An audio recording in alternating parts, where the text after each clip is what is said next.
Just take a second here. But thank you for joining, those of you who are already there, and we'll see what's happening with the rest of you. Will join us very soon.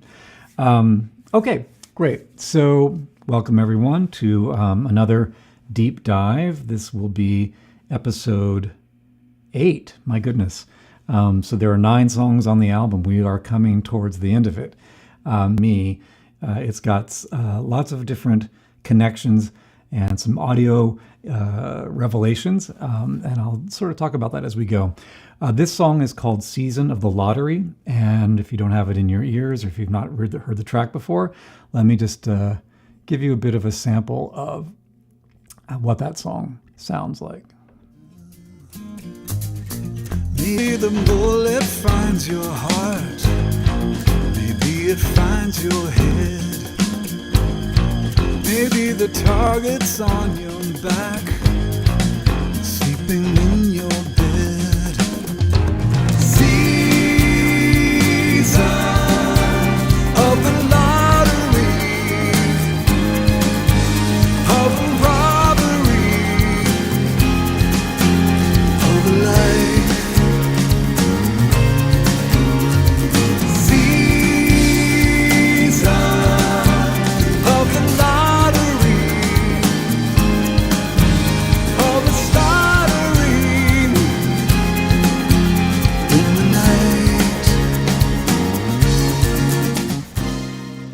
All right, you get the sense of it. So this song, like most of the others, began with me demoing some acoustic guitar with a click track in order to send to Ben Whitman to put down drums. In the case of this song, I kind of came up with all the guitar part stuff. Part of it was just trying to come up with some acoustic guitar songs that had a little more energy and propulsion to them rather than the lush little ballads that I tend to fall into. So I found this thing that I could do with my hands, the dun, dun, dun, dun, dun, on the guitar. It took me a second to move out of that groove into the chorus and could actually do a different type of pattern up against that guitar pattern. So I needed to be able to convey to Ben what that other pattern might be. So my demo sounded, well, we can go back to the top of the song and say, this is pretty much the kind of guitar I was playing on the demo track.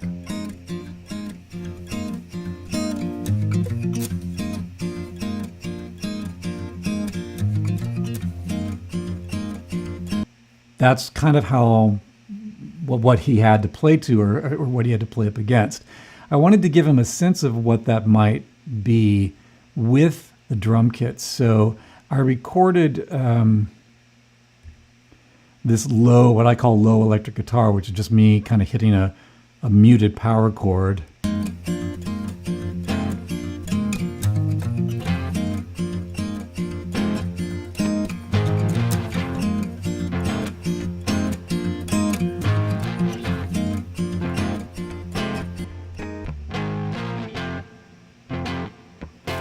And that's really was meant to just give Ben the sense of, okay, so it needs to go as don, don, don, bat, ga, don, bat, don, ga.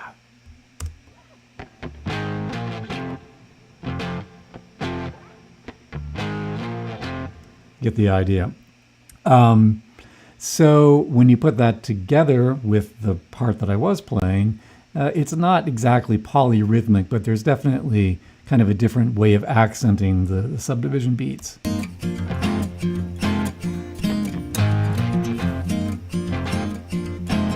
And of course, if we take that out of solo, you'll hear what Ben was doing with the drum kit to make that work. Maybe the whispers in your ears put your mind at ease. So even though the song begins,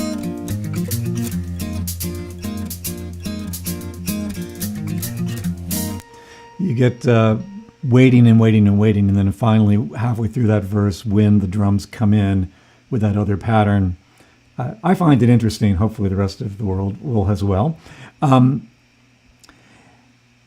had that little pattern, and I had the chorus strumming, which we haven't really heard much of yet. I even came up with the line "season of the lottery." That's one of those phrases as a songwriter. Sometimes words just sort of pop into your head and they become a thing. So I had "season of the lottery," but I didn't have any verses. So Ben tracked his drums to my guitar click and a scratch vocal, which had me doing "season of the lottery" every time the chorus came around. But for verses, I ended up paraphrasing Dylan's "All Along the Watchtower." So in the melody that out of here, doom, doom, doom, said the joker to the thief, doom, doom, doom, there's too much confusion, whatever it is, right? There's no belief. It's almost the melody to "All Along the Watchtower" if I'm not careful. So that's what they were playing to, both Ben and then later musicians that came in for the overdubs, because I did not get the lyric to this completed until much later in the process of the album. So for a long time, we were tracking with dummy vocal lyric stuff. And I said, just it's not going to be a cover of Dylan. I will have words. Okay, so the next person to overdub was Greg Porter on bass. And with that drum pattern that I asked Ben to kind of follow, Porter used to do back in the day when we were in college, playing with Ben, he was the master of this whole complicated slap bass thing.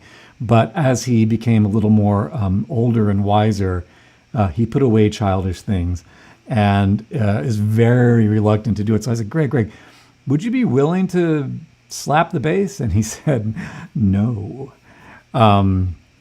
So we talked a little bit, and then what he did agree to do was play with a pick. So normally he plays with fingers, but he decided he understood that the feel changes, and so he's playing fingered bass on the choruses, pick on the verses. And let's find some tracks here. So yeah, this stuff here is Greg playing with the pick, and I'll just solo that up. And then I'll solo up the other bass so you'll hear the transition.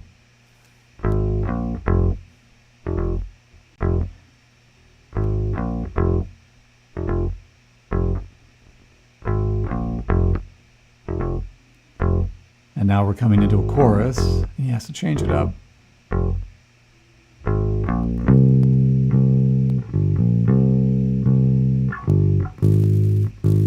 You get the idea.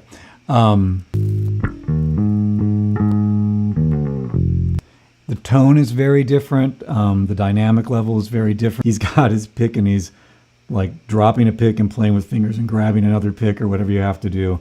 So he switches back and forth. He could do it in one take, but it's just cleaner this way. Better for me as an engineer. So that's two different bass parts depending on the section of the song. Take that out of solo. So the bulk of the song for a long time is acoustic guitar from me and drum kit from Ben, bass from Greg. I built most of the song around that. Then I knew I was going to do a string arrangement, although I didn't think I was going to do a very elaborate string arrangement. I thought it's kind of perhaps a little boring, and also doing string sessions. You never know if things are going to go well or if things might be a struggle. So when I make arrangements, I think of the songs that might really be the most involved or the most exposed, or where the orchestra is sort of intrinsic to the song working or not working. And I thought on this song, it's a nice color. It would be helpful. I like it, but it's not essential. So if the string session's going over and we don't get to a song, there are a couple of moments that do matter to me in the string arrangement. And you may note we're looking now at the tracks for the string arrangement. Big emptiness, a little bit of activity, and then another set of big emptiness. Well, early in the verses, I thought I might want to have, I'll be able to solo them up this way. I might want to have the strings give an undercurrent of tension in the song. And I was influenced in this by Jóhann Jóhannsson's score for the film Sicario, if anyone knows it. He uses low bass, low cellos, and they play this lone tone, but then they sort of bend it up and bend it down. It sounds very synthesized, very inorganic in some nature. And then when I realized, or when I heard somebody tell me in the bonus features of the disc, like his approach to scoring this, I was like, oh, that's such a cool sound. So instead of stealing from George Martin, which is what I usually do, I thought I would steal from Johan Johansson. And I ended up just asking the cellos to play this low tone and then have it slide at the end of each release.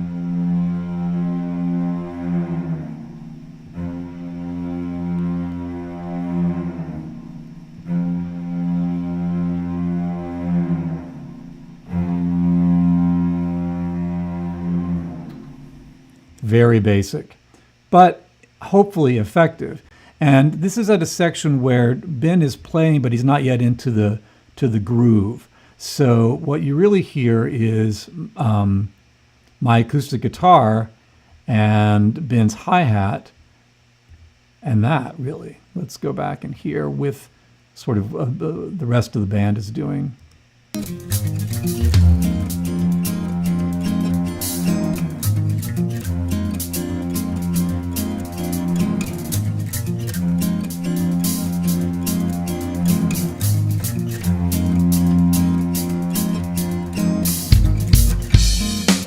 And then the groove comes in. Okay, so that's that. Later on, the full string orchestra comes in, and in fact, the next time we hear this motion, I added the viola, so you hear the same idea, only with an upper octave. So it's a little thicker, a little different, but functionally the same. What else have we got? So then let's get to the chorus. And I'm going to mute the vocals for a bit, just so we can focus on what's happening instrumentally. Because the chorus does have harmony vocals. And interesting watching these labeling here that this was the vocal, but in the end, it is in fact the vocal. So there's this old scratch vocal, if I open it up, will probably be the Dylan lyric, and I don't want to get a takedown notice, so I'm not going to open that up. But let's just mute all these vocals for a second here. And here.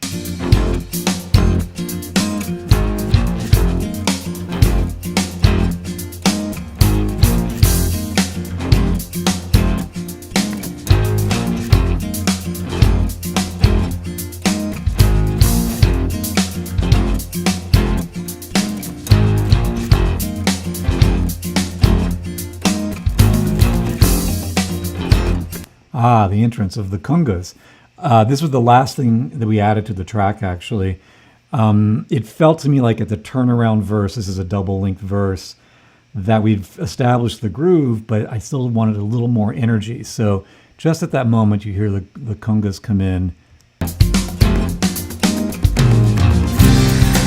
What that instrument, actually there's several instruments, we'll get into that in a minute. Maybe I can even mute some of this just to focus on where we are. Let's mute all of the fun stuff we see. I don't want to get into muting. Never mind. We'll just keep it where we are. So it's the synth. I added a synthesizer, and I generally don't have synthesizers on my recordings, though I used to play one somewhat exclusively in the 1980s. And I still had a Roland early, cheap digital synth kicking around that was malfunctioning. Only a couple of notes would actually even play. So I found a patch that I kind of liked and ended up having to play the few working notes that would work and then use a pitch correction software to create the new pitch. So this is a weirdly, when I look at the synth track here, I note that these individual blocks are just simply to represent that I had to use pitch correction to even get the pitches themselves to work.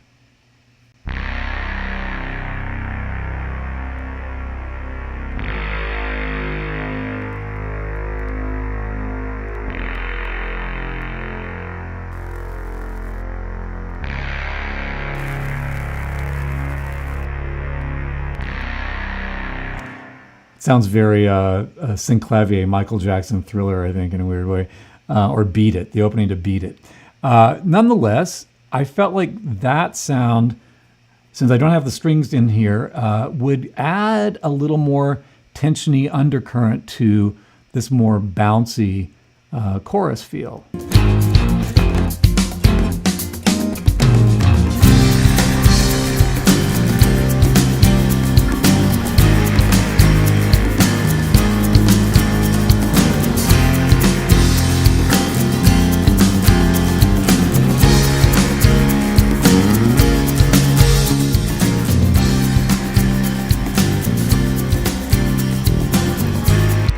Okay, lots of sound there. Now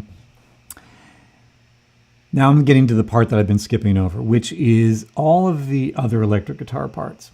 And this is a twofold story. Basically, this sort of was kind of the bulk of the track in my mind.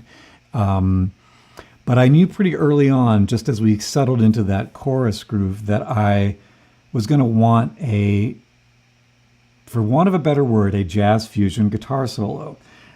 Something with lots of notes in it. That's definitely not something I can do.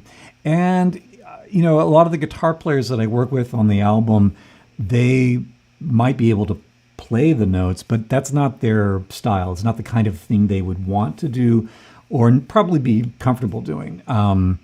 So to each his own in terms of, where our stylistic preferences lie. But I thought, do I know anybody who can play the way I'm hearing the solo in my head? And I realized I did. I knew somebody back from my high school days who was phenomenal, who had incredible technique, could seem to play anything, knew all the crazy modes, all that stuff. His name is Chris Biesterfeld. And he and I were, friendly, but we were not really even friends. We were not close. We didn't hang out a lot. I've been to his house once, I think. And I think part of that really was I was intimidated by this guy that was so phenomenally good. And all the adults in Asheville, North Carolina, where we grew up, all the adult musicians that were out gigging, they found Chris pretty early on. So he was playing with an older crowd and playing much more complicated music than my top 40 bar band was playing. And so anyway, I had a great respect and appreciation for him. And then in the miracle of social media, and especially during the pandemic, it turned out that we somehow got connected, on Facebook world. And I started to see posts. I realized, oh, Chris is in New York. Oh my God, he's playing in all these different, house bands for musicals and doing all sorts of different things. He's put out records, his sort of jazz mandolin, Downbeat saying he's a great mandolin player. And I thought, well, he's probably is, but he's also a great fusion guitar player. He agreed to, because he's a really nice guy. And strangely, we have collaborated on this track, many guitar parts, and still have not even, in fact, even done like a Zoom call. We've just been doing it with communication via text and emails. And exchanging files that way. So it's odd to reconnect with somebody over this long a period of time and to end up with something that I think is pretty phenomenal, but yet still be slightly distanced. Maybe that is the metaphor for our time. Hearing some other ideas for parts in the other parts of the song, do you mind if I put them down? And I was like, well, no, put him down. I'm looking for a solo, but sure, put him down. So soon thereafter, I got all these little ideas. And what happens is that Chris ended up coming up with all these really nice little color moments that we can play. And in fact, the first one happens pretty early on in the track. So the song starts and you'll hear these sort of high-pitched little blings. That's Chris, the first thing that he sent me. I'm going to find all these parts.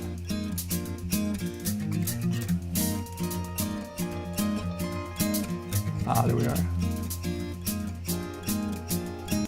So this stuff. Now, I made it stereo panned. It's a cool little part. And of course, you don't really hear it in the track once I've got all my other stuff going on, but even moments like what's here, this octave part.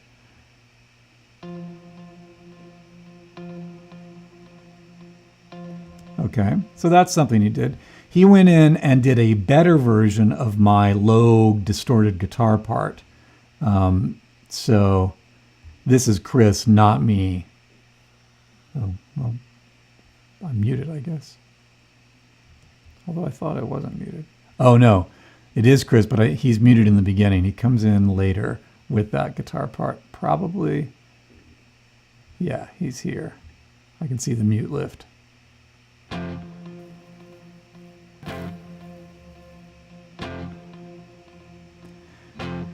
Then he added a different distorted guitar part to join, so these are two Chris's.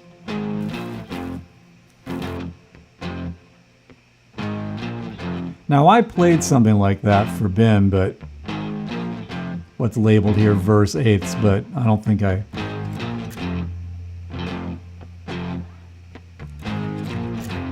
didn't really do much with it. Okay. Now, that's a nice rock and roll thing. Then we get to the chorus, and he laid down, let's see what these pads are. Very creative. I'm not sure I'm using them. Let's see. Do I use them? Not yet. I used the high chimes from the intro. See, this is the thing. He gave me all these options, and then I decided to use them at various stages. I'll hear them here later. Second chorus.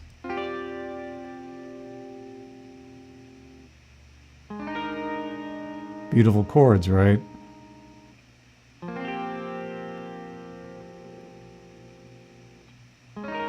Oh, and I see what I've done. In fact, what he gave me probably was one take that sounded like this.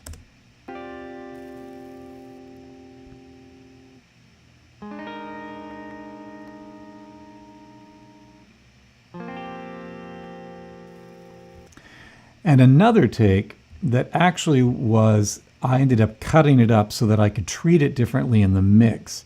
But it was performed as one take. So he plays the nice little, just as you've heard, and then he plays this descending arpeggiation figure that I made more of in the mix.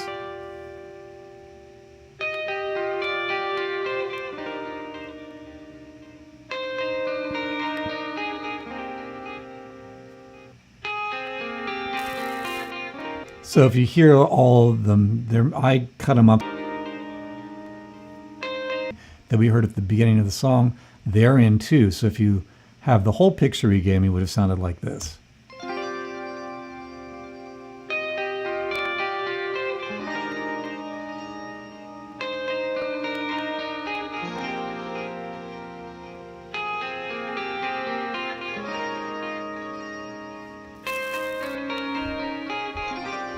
Now, I never anticipated that arpeggiated descending figure, but once I heard it and got used to it, because like everything is new, you're like, I'm not sure.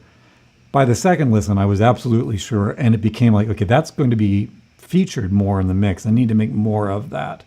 So this is lovely. This is just totally happening. All these great guitar parts, including some distortion.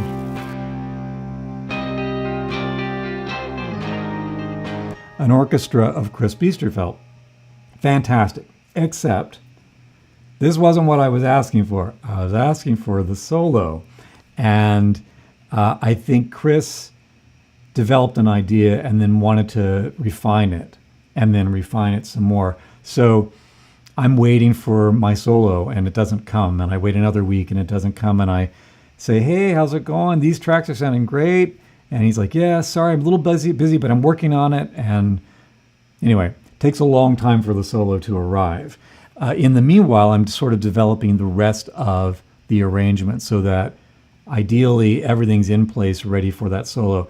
I did have to say, by the way, Chris, be prepared. I am going to have an orchestra, so I'm not sure I can use all these little bits you're giving me.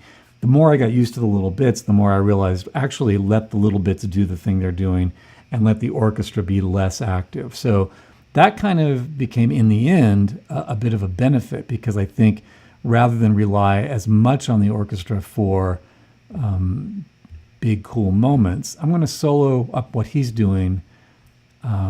Parts work with the strings as opposed to against the strings.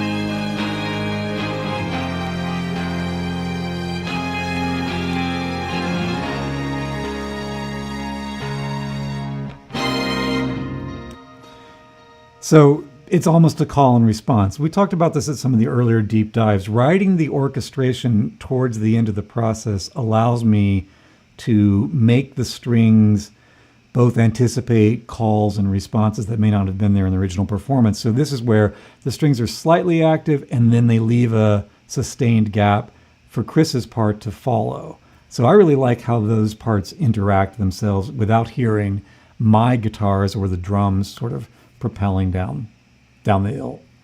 Okay, now let's fill in the rest of what's missing. So I had it in my head, all these sounds, all these different shapes, and I had a structure for the song too. I had this weird idea that said, we're going to get through the second chorus and then I want to return to my original guitar part, and I want the drums to stop and then re-enter drums that some cat's walking on your sound. I don't know how I explained it to Ben. Probably no better than that. We will hear it in just a second.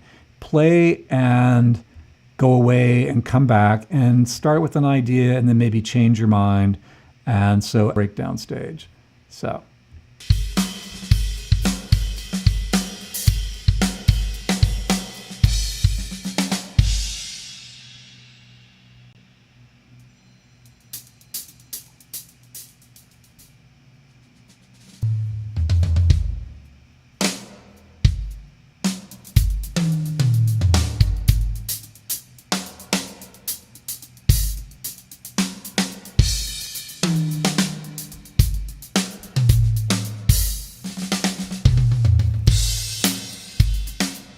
And from there on, he's back into a regular groove. So that's me asking Ben to do something, not being very clear about it, and he totally reading my mind and giving it to me. So I love that. Now, the theme that I wanted to get on today a little bit is the weird, coincidental, accidental, unpredictable nature of things. And the accidents or the organically unpredictable moments that make me smile in the process that I decide they are important, Julie, because of COVID. So I do my little bits, Ben does his part, and then Greg comes and plays bass. Now, I said, hey, Greg, it's going to happen, the two sections. After the second chorus, stop, and Ben's going to do some spatial thing, and if you hear anything and you want to add it, feel free. What was beautiful to me is Greg's entrance exactly does what Ben does on a tom fill. He'd never heard it before. It's just sitting there, and I think he read Ben's mind. If I were Ben, I'd probably do, and it's amazing to me. So here's that same breakdown, but with the bass entrance.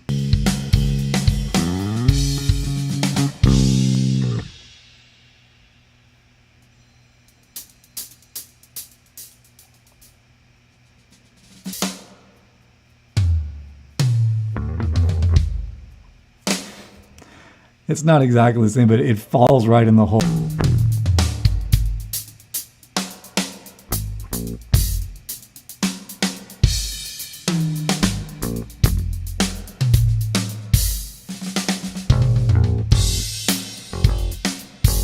Yeah, I could hear Greg and Ben play all day. So that's cool. Now, one other thing. If your ears are really attuned, you may have noticed something. The chorus time, there's some space. And just as he comes back in on the hi-hat, you might hear a sound. Here's what that is. This is just, well, we'll hear Greg, but we'll hear, just listen again to the drums.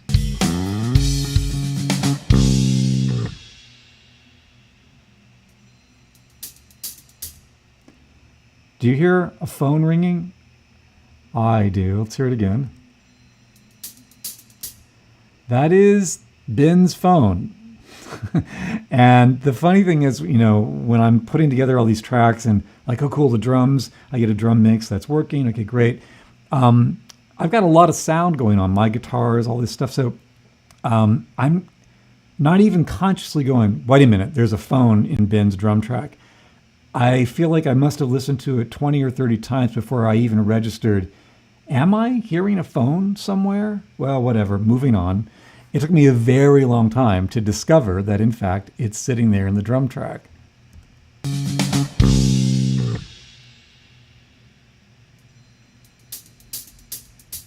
And of course, the reason for that is I have my acoustic guitar still playing there. And once that's playing, you barely hear it.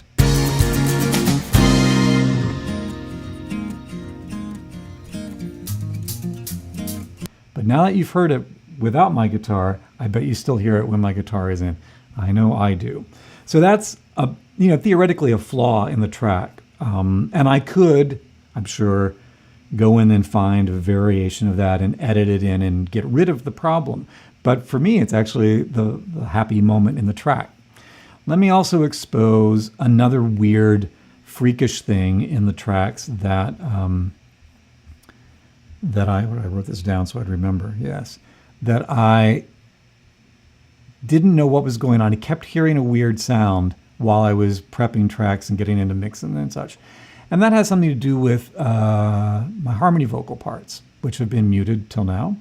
Let's put these vocals back in. That not only would I have, okay, here's the lead vocal. Oops, I see a few things I want to mute for just... Oh no, it should be fine with solos. Okay, so. Season of the lottery. With delays, etc. Okay, now, even on the scratch, I wanted Ben to know it's going to get a little bigger on the chorus, so here's some harmony bits. Season of... Okay, so I got rid of them. So I guess this would be more what we were actually hearing during that part. I'll move back to here. Season. Wherever I am, it's not giving me the solos for some reason. Let's go about this a different way.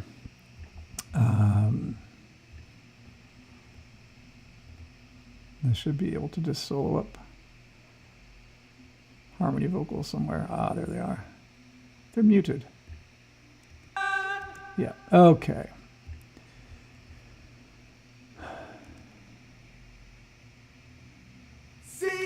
Okay, good.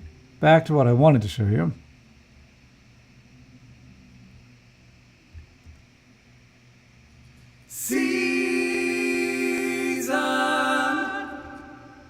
I'm going to mute these for a second.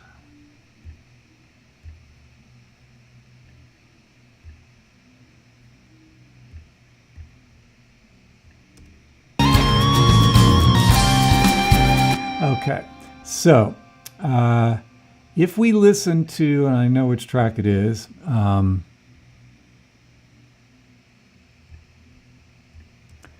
you'll hear the telltale sign of me playing around.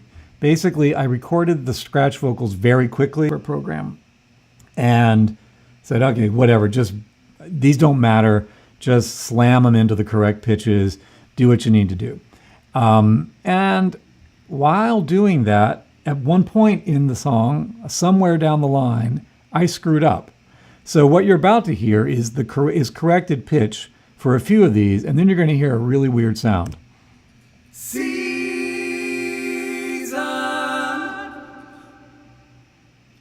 Okay, whatever. Clustery harmonies. Here's another perfectly fine clustery harmony. Season. Okay, now comes the fun one. Something goes brutally awry in one of the parts. Check it out.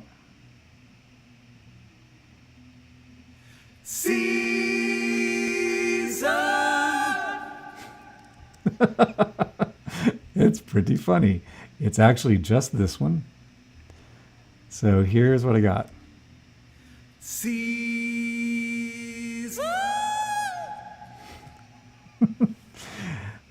That's because somehow, while not paying attention, I must have selected that little moment and thrown it into the stratosphere, probably moving too quickly and not really listening to what I'm doing. So, and then it got permanently embedded in because I decided to save that as a file because I'm moving quickly. And for months, that sound, because I'll bury it back in the whole track. It's there, but you won't hear it nearly so much. You won't hear it at all if I have the harmony vocals muted. Don't. Okay. Again, little track plus the craziness.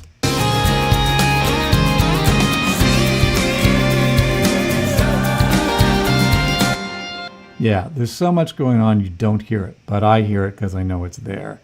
And it took forever for me to figure out what was making this weird sound. And it was really only getting to the final stages of mixing when I'm double checking a few things and doing things like we would do on a deep dive.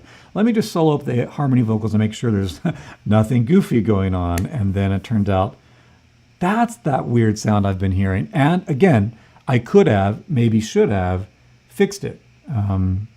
Could have easily fixed it. But I've grown accustomed. I've grown really attached to that particular weirdness and decided that it was important for me that it be there. Even if you can't hear it, it's there.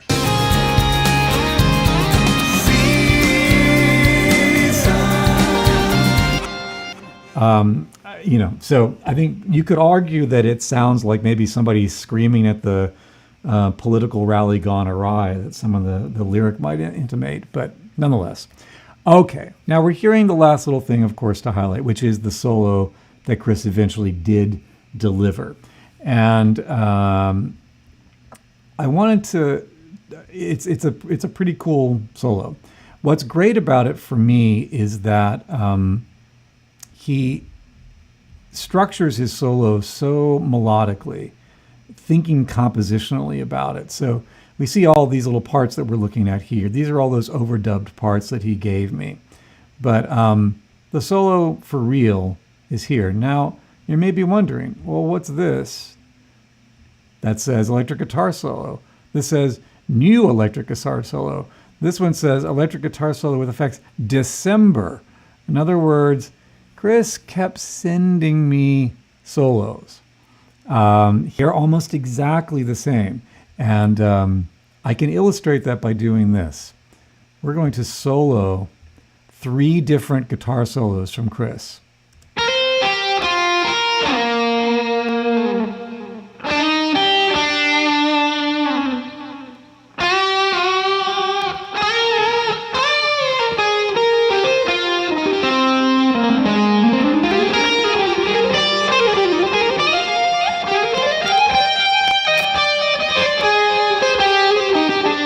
That's 3 guitars doing exactly the same thing in my mind. I'm sure he would argue not at all the exact same thing, and that's why they are refined. I think he's polished them a little bit and refined a little bit. So what I end up with is this solo. So this is just the one solo with a little bit of my treatment delays to let it sit in the track in an interesting way. But just listen to how the technical thing behind this is crazy.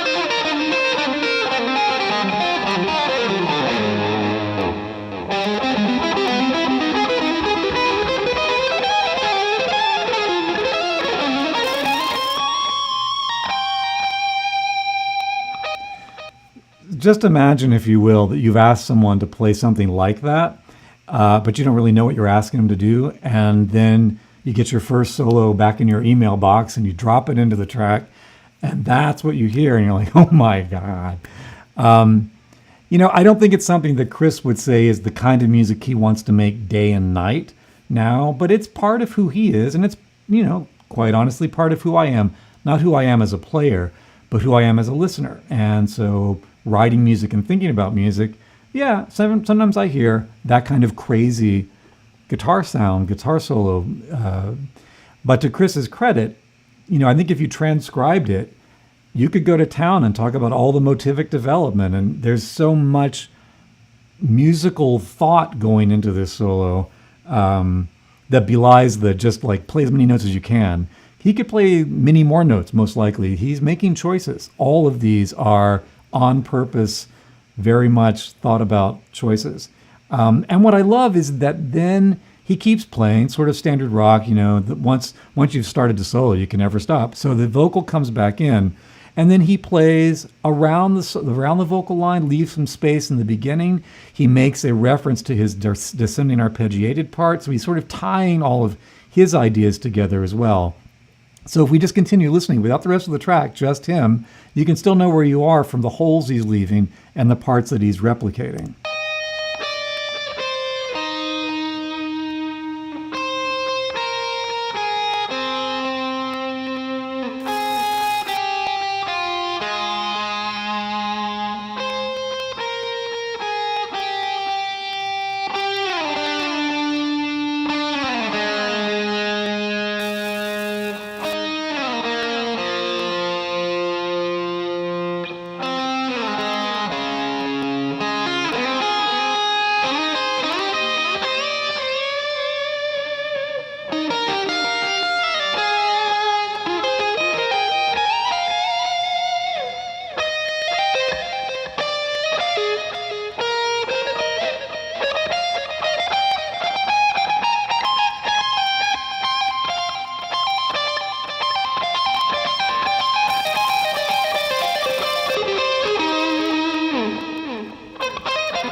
You get the idea. Yeah, it's even now, I've heard it a million times and it still sounds awesome. So that's Chris Biesterfeld. And if you're curious, if you're a guitar player, or if you just want to see something cool, he's posted a little demo of him, LDT. It's on my website somewhere. And there should be a link you can find it. Season of the Lottery guitar probably will come up. And it's really fun to watch, and reach out to him if you're in the New York metropolitan area and need an awesome guitarist. I highly recommend him. So let's get rid of the solo, and we've got the whole track now to hear maybe how the everything comes together: vocals, basses, all these guitars, a little bit of percussion. In a way, this is one of the simpler productions on the album. There's still a lot of tracks because once you start in the orchestra, you end up with them.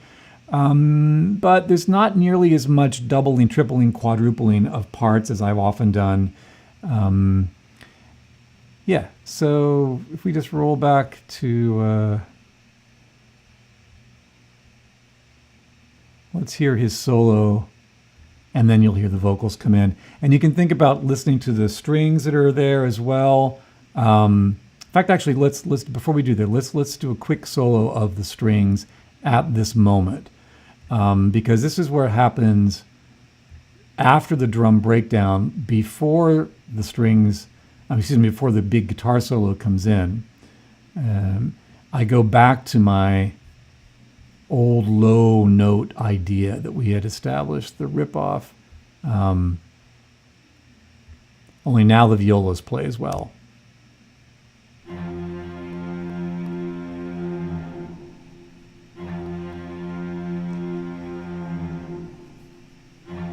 Then you'll hear the upper strings start to come in, and again, they're there.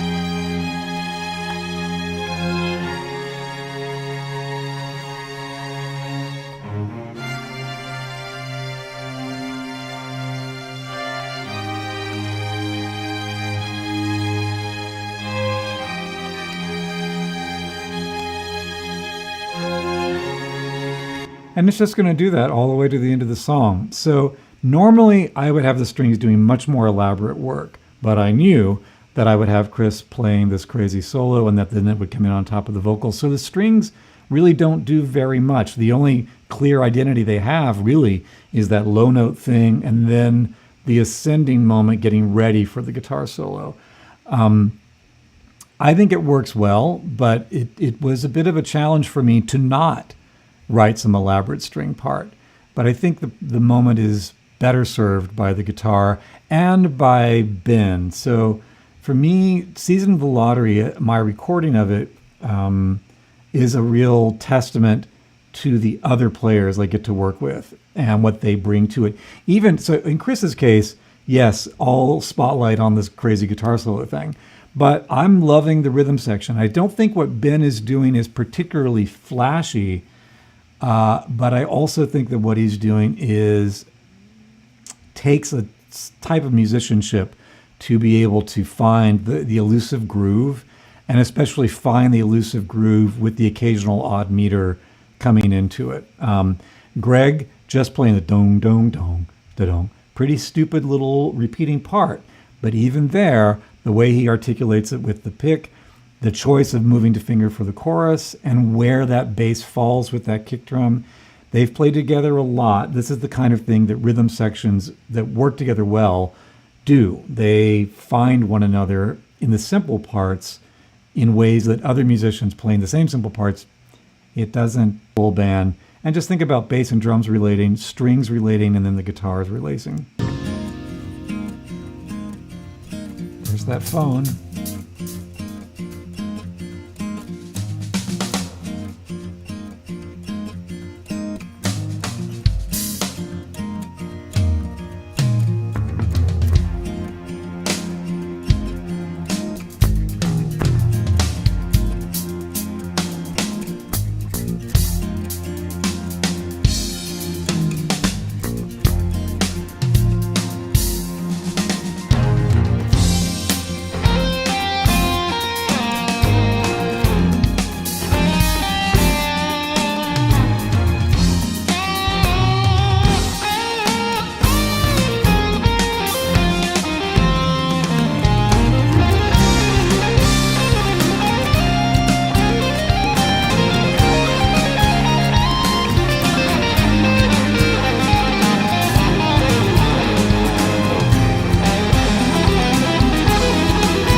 We'll be back next week for one last final episode.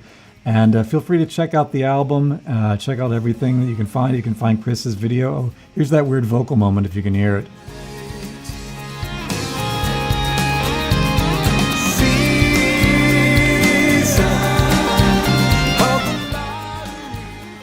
Anyway, hope you've enjoyed the deep dive, and thanks for tuning in. We'll see you on the next round. Take care, everybody.